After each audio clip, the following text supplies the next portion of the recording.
So let's talk about the least exciting but most expensive thing I'll be buying for my music in the Cyber Monday Black Friday sales. In my last video, I talked about making yourself a shopping list for the Black Friday Cyber Monday sales and knowing what it was you wanted and waiting for it to come available. Well, one of the pieces of software I quoted is now available in the Native Instruments cyber sales, and I should be treating myself. But I also talked about Waves and their plugins and their different business model with their update plan. Now, I've been using Waves plugins since May 2014, and in that time I have never paid for the update plan. The plugins I have work quite respectably, and it's never worried me until now. And there are three reasons why I'm going to plump for the Waves update plan now, some 7 years after I bought some of the plugins. Number one is OS compatibility. We're staring down the barrel of a move from Windows 10 to Windows 11 if you are on a Windows-based PC. For Apple users, the new M1 processors, I understand, are beginning to become de rigueur. You don't want to make a transition and then find that half of your software won't work. And sometime in the next year, I thoroughly expect that I will be moving to Windows 11. And when I do, I want my software to move with me. Now, for most manufacturers, they offer a plan they offer a system where they update their plugins to work with updates in operating systems and DAWs. Waves have a different model. You go in cheap and you update when you want.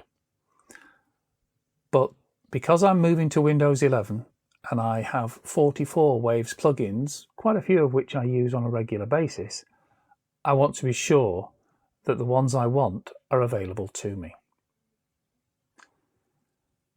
The second reason is tied in with the first.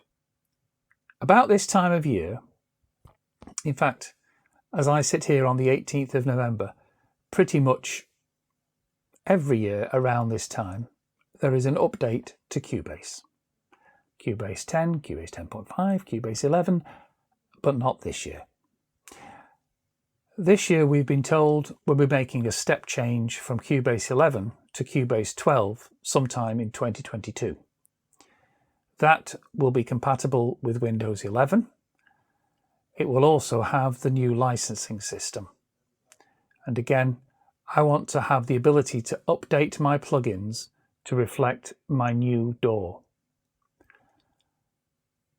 Reason number three is tied in with that. We've been told that Cubase 12 will be VST3 only, which isn't a big deal because all the Waves plugins I have installed currently are VST3. But it's an all or nothing. You have to update all your Waves plugins at the same time, so they all need to be within an update plan window. The third reason is that at the moment they have a Black Friday offer of 25% off their update plan. Now, their update plan is $12 per plugin, it would appear, but there is a cap of $240 on all the expired or soon to expire plugins. If you actually go for all your plugins, I have a couple that are well within their update plan, the price rockets because effectively you're asking for 2 years coverage on some of the plugins that you're updating. So that means it's $180, which is the most I was going to spend, well, more than I was going to spend on anything on Black Friday. But what it will leave me with is a year's coverage of my plugins that will mean I can get through the transition to Windows 11, the upgrade to Cubase 12, without having to worry about some of my favourite plugins just not working anymore. It's a thought. As we head towards the Black Friday sales and more offers are tumbling out of the woodwork, it's just worth bearing in mind it might not be sexy, it might not be exciting, it might not be new, but if it stops your plugins suddenly becoming non-operational in the middle of next year, it might be worth spending the cash now. As always, if this has been of value, please like and subscribe. And until next time, with something perhaps a little bit more constructive and joyful, you take care of yourselves.